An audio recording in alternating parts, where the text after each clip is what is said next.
Question number 3, this is what happens when dilute hydrochloric acid is added to iron fillings? Take the correct option. तो हमारे पास क्या है, dilute hydrochloric acid है, dilute HCl plus Fe. तो इसका product क्या होगा? It will give us FeCl2 plus H2. Here H2 gas is being evolved. तो हमारे पास जो हमारा फर्स्ट ऑप्शन है that is hydrogen gas and iron chloride are produced. So this will be the correct answer.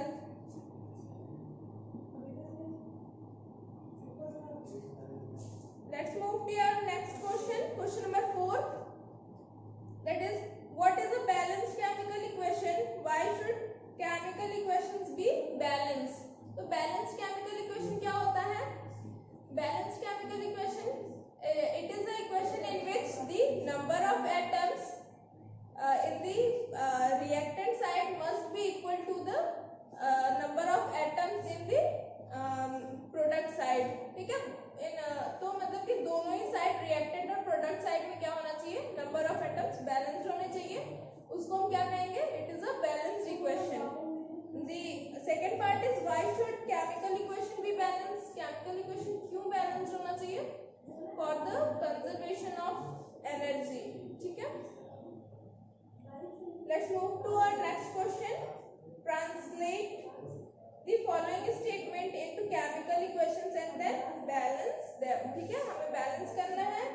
Question number 5 हम देखते हैं. It's A part. हमें क्या बोला? Hydrogen gas combines with nitrogen gas to form ammonia. तो हमारे पास ये हो गया हाइड्रोजन गैस, ये हो गया nitrogen gas, it gives ammonia. Ammonia का फॉर्मूला क्या होता है? NH3. So we have to balance now. तो हम क्या देख रहे हैं यहाँ पे? नाइट्रोजन के कितने एटम्स हैं? 2 है. तो यहाँ पे हम विल मल्टीप्लाई विद 2, तो ये 2 हो गए. अब हमारे पास हाइड्रोजन कितने हैं इस साइड में? 3 into 2 6, it's 6. तो हम यहाँ पे क्या करेंगे? 3 से मल्टीप्लाई कर देंगे, तो 3 2 जा 6. ये क्या हो गया हमारे पास? Balanced equation. B part, hydrogen sulphide gas burns in air to give water and sulphur dioxide. Hydrogen sulphide क्या हो जाएगा? H2S प्लस एयर, एयर बोला है तो we will take O2. Product क्या आएगा हमारे पास? Water plus sulphur dioxide. Sulphur dioxide is this plus water. ठीक है, अब हम इसे बैलेंस करेंगे. यहाँ पे हम क्या देखेंगे? पहले सल्फर के दोनों साइड में एक एक एटम्स है, तो हम इसे डिस्टर्ब नहीं करेंगे. ठीक है, हाइड्रोजन के यहाँ 2 है, दोनों साइड में 2 एटम्स हैं. ऑक्सीजन क्या है यहाँ पे?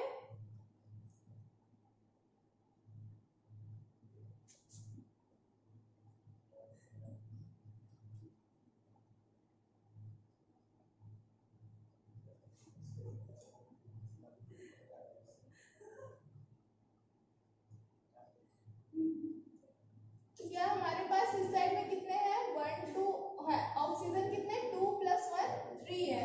3 है, और हमें भी इस साइड में क्या चाहिए होगा? 3. तो यहाँ पे 2 है, तो हम क्या करेंगे? 3/2 into 2 इट गिव्स अस 3. तो हम यहाँ 3/2 से मल्टीप्लाई कर देंगे. ठीक है, सबके एटम्स देख लीजिए कि बैलेंस है या नहीं. हाइड्रोजन के इधर 2 है, इधर भी 2 है, सल्फर के 1 है और ऑक्सीजन के 3 है. So it is our balanced equation. Next question is barium chloride.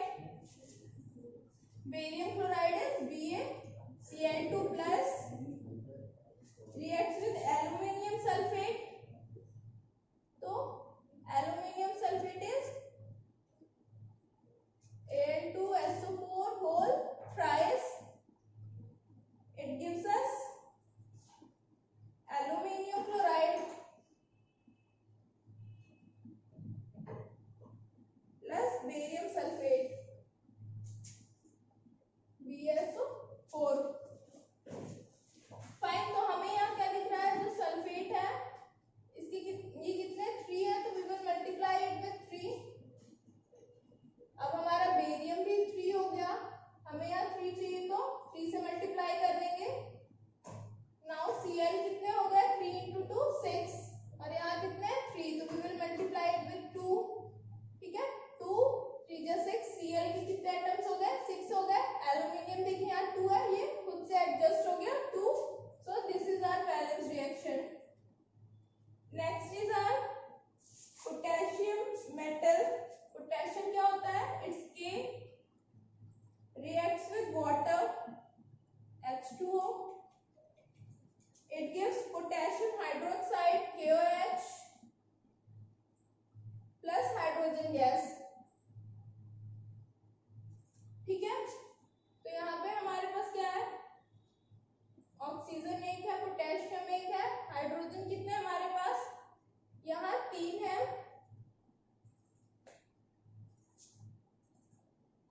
Multiplied with 2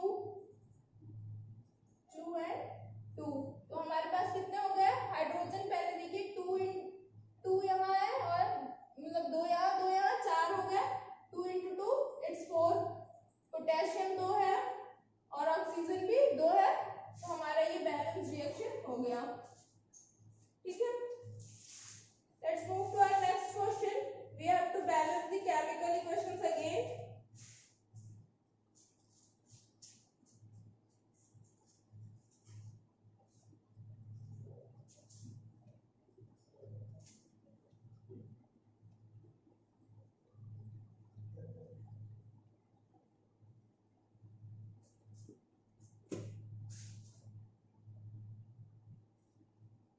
Question number 6. Its A part is HNO3 plus COH whole twice. It gives us CaNO3 whole twice plus H2O। ठीक है, हमारे पास ये reaction given है, हमें इसे balance करना है, तो हम इसे कैसे बैलेंस करेंगे? देखिए यहाँ पे Ca की कितना है, Ca कितना 1 है, यहाँ भी 1 है। ठीक है, नाइट्रो इसको देखिए ये कितना है, यहाँ पे इसके NO3 के 2 आइटम्स है, मतलब पूरा NO3 2 है, तो हम यहाँ क्या करेंगे, वी विल मल्टीप्लाई विद 2। तो अब हमारा क्या होगा, हमने यहाँ 2 से मल्टीप्लाई किया, तो हाइड्रोजन जो है उसके कितने आइटम्स हो गए इस साइड 2 और यहाँ पे 2 2 2 जा 4, so we will multiply it with 2। तो ऑक्सीजन हमारा कितना हो गया, 2 हो गया। यहाँ आप देख सकते हो ऑक्सीजन 2 है, Ca 1 है, यहाँ भी 1 है, तो ये हमारा क्या हो गया, बैलेंस्ड इक्वेशन हो गया। हमने सेट 2 से इस HNO3 में मल्टीप्लिकेशन किया और यहाँ किया। ठीक है, now B reaction, it gives NaOH, it has me plus H2SO4, it gives Na2SO4 plus H2O। ठीक है, तो यहाँ पे हम क्या देखेंगे, SO4 देखिए S1 है, ऑक्सीजन की यहाँ पे इतने हैं। ठीक है, हाइड्रोजन यहाँ 2 है और यहाँ कितने हैं 3 है। यहाँ देखिए Na2 है, हम क्या करेंगे, पहले इस साइड Na को भी 2 करेंगे, ये 2 हो गया, तो हमारे पास हाइड्रोजन एटम कितने हो गए, ये 2 × 1 2 प्लस ये 2 4, और इधर कितने हमारे पास सिर्फ 2 ही है, तो हम क्या करेंगे, we will multiply it with 2, तो ये कितना हो गया 4 हो गया। अब हम क्या किया, हमने इसमें 2 से मल्टीप्लाई किया, तो हमारे जो ऑक्सीजन के आइटम्स है वो चेंज हो गए, तो ये क्या हो जाएगा, ऑक्सीजन के देखिए 2 × 1 2 प्लस ये 4, कितने हो गए 2 + 4 6, और इस साइड कितने हैं, ये 4 और 2 6। ठीक है, 4 2 6, तो ये हमारा बैलेंस इक्वेशन हो गया। सारे आइटम्स आप देख सकते हैं सब बैलेंस है, तो मैं ऐसे मतलब हिट एंड ट्रायल आप देख सकते हैं, ऐसे करके ही रिएक्शन को बैलेंस करना है। Third is our NaCl plus AgNO3, it gives us AgCl plus NaNO3। ठीक है, यहाँ देखिए Na कितना 1 है, इधर भी 1 है, Ag 1 है, ये भी है, Cl के NO3 के सारे क्या है, सारे के सारे बैलेंस है, तो there is no need to multiply with any number. ठीक है, ये बैलेंस इक्वेशन हमारे पास है, ऑलरेडी बैलेंस्ड है, already balanced. Fine, next D क्या है, BaCl2 plus H2SO4, it gives us BaSO4 plus HCl। ठीक है, Ba का, यहाँ भी है SO4 बैलेंस है। हमें किसमें चेंज करना है? देखिए यहाँ पे हमारे पास हाइड्रोजन की कितने हैं? 2 है। यहाँ आप सिंपली 2 से मल्टीप्लाई अगर हम करते हैं तो क्या देखेंगे? हाइड्रोजन के 2 एटम्स हो गए। Cl क्या है? Cl यहाँ 2 है और ये ऑटोमेटिकली 2 हो गया, तो ये हमारा बैलेंस इक्वेशन हो जाएगा। ठीक है। Now next question is write the balanced chemical equation. Question number 7. It is write the balanced chemical equation for the following reactions. Again we have to balance the equations.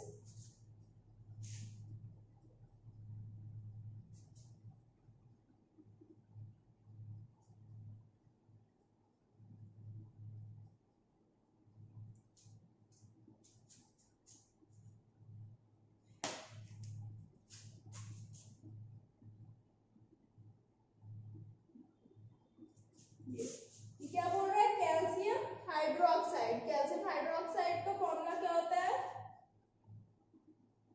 CaOH whole twice plus carbon dioxide, it is CO2. It gives what? Calcium carbonate plus water. Calcium carbonate is CaCO3 plus H2O. ठीक है। तो आप इसमें देखेंगे क्या है? Ca here it is balanced, carbon के एक एटम में यहाँ भी है, बट क्या ऑक्सीजन देखिए कितने हैं? ऑक्सीजन यहाँ कितने हैं? 2 into 1 2 plus 2 4 है। यहाँ हमारे पास कितना है? 3 और ये क्या है? 4। 3 और 1 4। हाइड्रोजन भी 2 है, यहाँ भी हाइड्रोजन 2 है, तो ये हमारा क्या है? Balanced equation. Already it is a balanced equation. B क्या कह रहा है? जिंक है Zn plus silver nitrate, it's AgNO3, it gives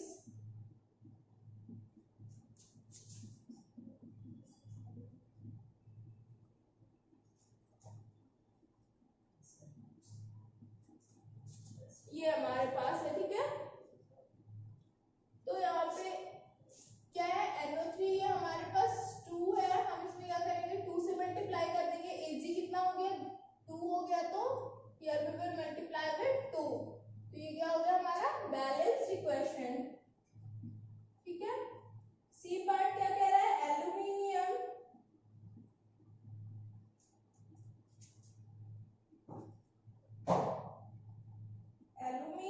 plus copper chloride CuCl2. It's copper chloride. It is giving us aluminium chloride. Aluminium chloride plus copper. ठीक है। ये हमें balance करना है, तो यहाँ पे कितना है? Cl is 3, यहाँ कितना है? 2 है। हम क्या करेंगे? अगर we will make it even, यहाँ पे हमने 2 से मल्टीप्लाई किया तो Cl कितना हो गया? 2 into 3 6, तो हमें यहाँ मल्टीप्लाई करना पड़ेगा किससे? 3, तो ये Cl कितना हो गया? 3 into 2। अब आप देखेंगे कि Cu कितने हो गए? 3 हो गए, तो we will multiply with it 3 और एल्यूमिनियम को 2 से। ठीक है। तो ये हमारा बैलेंस इक्वेशन हो जाएगा। बी पार्ट देखेंगे। बी पार्ट क्या कह रहा है हमें? Barium chloride plus potassium sulphate. Barium chloride क्या होता है? BaCl2 plus potassium sulphate K2SO4, it gives us what? Barium sulfate BaSO4 plus potassium chloride KCl। ठीक है। तो अब हमें इसे बैलेंस करना है, तो क्या करेंगे? यहाँ पे देखिए Ba है, Ba का एक एटम है, Cl यहाँ पे 2 है, बट इधर क्या है? 1 है, तो हम लोग किससे मल्टीप्लाई करेंगे? 2 से, तो हमारे पास Cl2 हो गया। अब यहाँ पे Cl को हमने 2 कर दिया, तो पोटेशियम भी इसके साथ क्या हो गया? 2 into 1 2, यहाँ पे ये पहले से 2 है, SO4 है, ये SO4 है। ठीक है। तो ये क्या हो गया? Simple balance equation. अब क्वेश्चन नंबर 8 है। Question number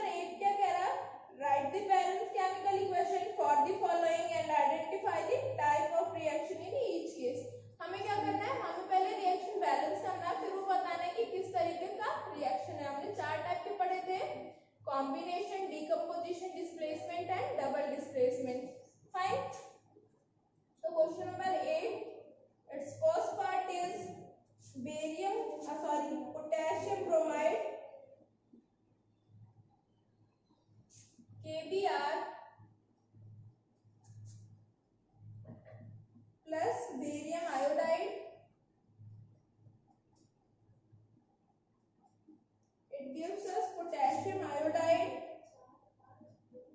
Ki plus barium bromide। ठीक है, बेरियम ब्रोमाइड ये हमें दे रहा है, तो हम इसे बैलेंस करेंगे। फर्स्ट ऑफ ऑल यहाँ पे देखिए बी ए कितना है, एक है, बट हियर बी आर ये 2 है, तो हम यहाँ क्या करेंगे 2 से मल्टीप्लाई करेंगे, फिर पोटेशियम भी हमारा 2 हो जाएगा, तो we will multiply it with 2। देखिए ये पोटेशियम 2 हो गया और यहाँ पे आयोडाइड पहले से 2 है, तो ये भी 2 एटम इसके भी हो गए। ठीक है, तो ये हमारा बैलेंस हो गया। अब हम ये किस तरीके का रिएक्शन इसे करेंगे, तो हमारे पास क्या हो रहा है, देखिए आयंस क्या हो रहा है, डिस्प्लेस हो रहे हैं, एक दूसरे को डिस्प्लेस कर रहे हैं, तो हम इसे क्या कहेंगे, it's a double displacement reaction. कैसा रिएक्शन है, डबल डिस्प्लेसमेंट। ठीक है, बी पर आते हैं। बी पार्ट क्या कह रहा है, zinc carbonate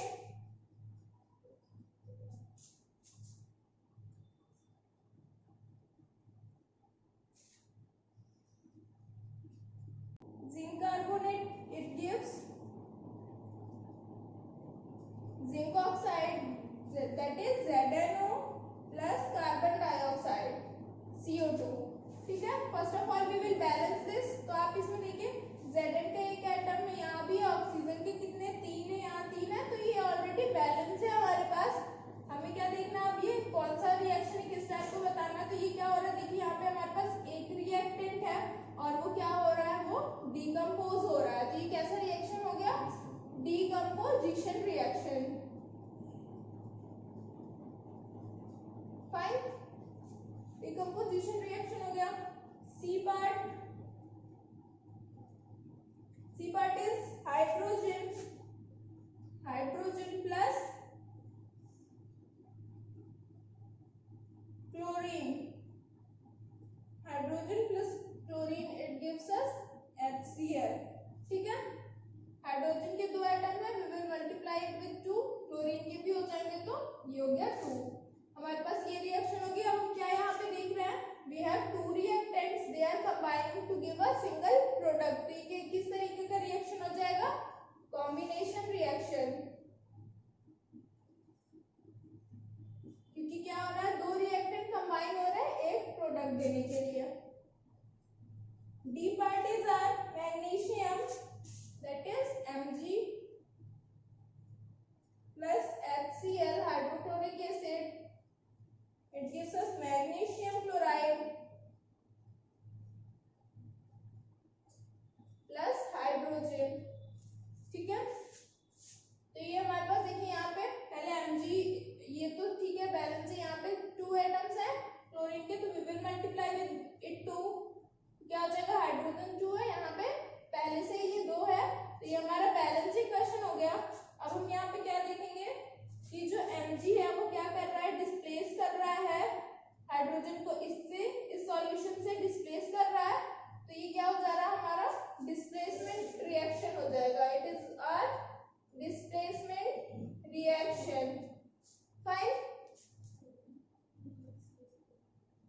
let's move to our next question. Question number 9.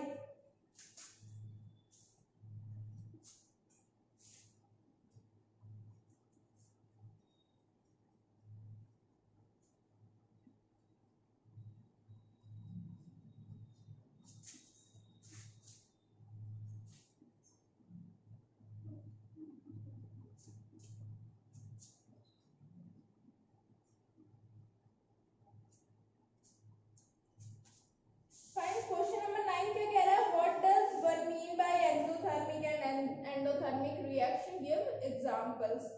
तो endothermic reactions क्या होते हैं, the reactions that involve or that requires heat for the proceeding of the reaction। ठीक है, जिसमें हमें हीट की रिक्वायरमेंट होती है, ऐसे रिएक्शंस जिसमें हीट की रिक्वायरमेंट होती है हम उसे क्या कहते हैं, एंडोथर्मिक।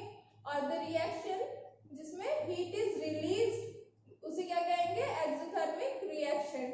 ठीक है, एग्जांपल्स आप कोई भी ले सकते हैं, जैसे कि डिकम्पोजिशन रिएक्शंस जो हैं हमारे, उसमें क्या होते हैं,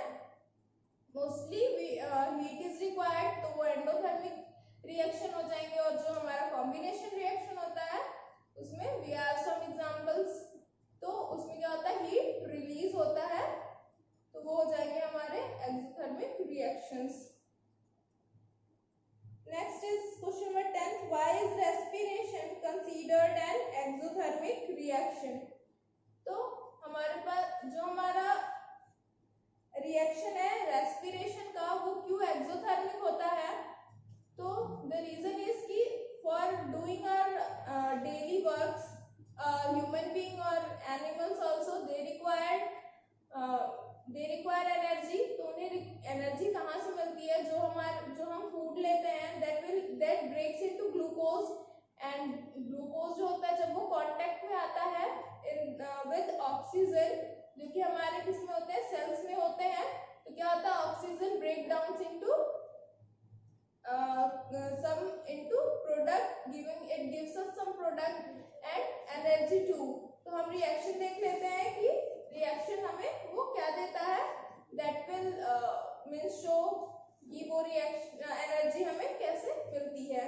ठीक है, तो रिएक्शन क्या है हमारे पास, C6H12O6 क्योंकि ग्लूकोज है, जब रिएक्ट करेगा ऑक्सीजन से तो ये हमें क्या देगा, CO2 plus H2O plus